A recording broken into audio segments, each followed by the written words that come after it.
que será que o mundo parece tão dividido? E por que a gente cria inimigos?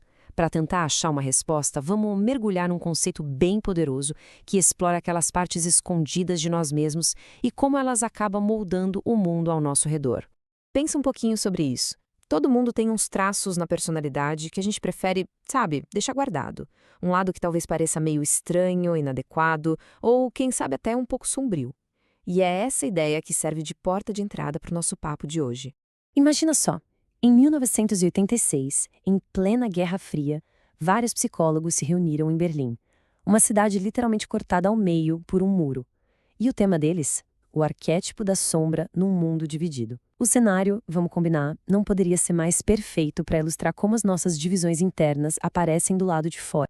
Então, para a gente conseguir conectar todos esses pontos, primeiro a gente precisa entender o conceito que estava bem no centro dessa discussão. Afinal de contas, o que é exatamente essa tal de sombra? Bom, a psicologia junguiana, que é a base dessa análise toda, define a sombra pessoal como tudo aquilo que a gente reprime. Só aquelas partes nossas que, sabe, não combinam muito com a imagem ideal que a gente tem da gente ou com o que a sociedade espera. Pensa como se fosse o nosso outro eu. E aqui tem um ponto super importante. Isso não quer dizer que seja algo mal, necessariamente. Muitas vezes é só a parte de nós que ficou desconhecida, que a gente não viveu. Mas o que será que acontece quando a gente simplesmente ignora essa parte? Pois é, acontece que esse conceito não se aplica só a uma pessoa individualmente. Grupos, culturas e até nações inteiras têm seu próprio lado sombrio. A sombra, então, se expande. Uma sombra coletiva se forma quando uma sociedade inteira decide que certas características, tipo agressividade, preguiça ou ganância, são inaceitáveis. E aqui está o pulo do gato, a projeção. É tipo um truque da nossa mente. Em vez de admitir, poxa, eu tenho essa característica indesejada, a gente enxerga ela em outra pessoa ou em outro grupo. É muito mais fácil lutar contra um inimigo que está lá fora do que encarar a escuridão que está aqui dentro. É exatamente esse o mecanismo em ação. Aquilo que a gente não consegue ou não quer ver na gente, de repente se torna insuportavelmente óbvio nos outros. Essa é a base psicológica para criar bodes expiatórios e, claro, inimigos.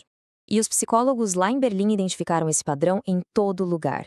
No preconceito racial, nos conflitos de classe, nas tensões ideológicas e, do jeito mais explosivo de todos, nas guerras, onde o outro lado vira o depósito de tudo aquilo que a gente considera ruim.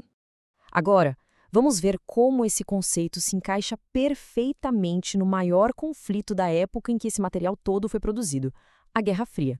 O próprio Carl Jung usou essa imagem fortíssima.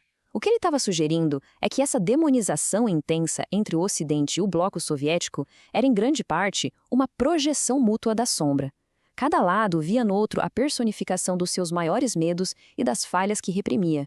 O resultado disso é a criação de uma caricatura, uma imagem do inimigo. O outro lado deixa de ser humano, com suas complexidades, e vira um monstro de uma dimensão só. Vira o império do mal ou os capitalistas gananciosos. Um dos palestrantes do Congresso compartilhou essa memória de infância.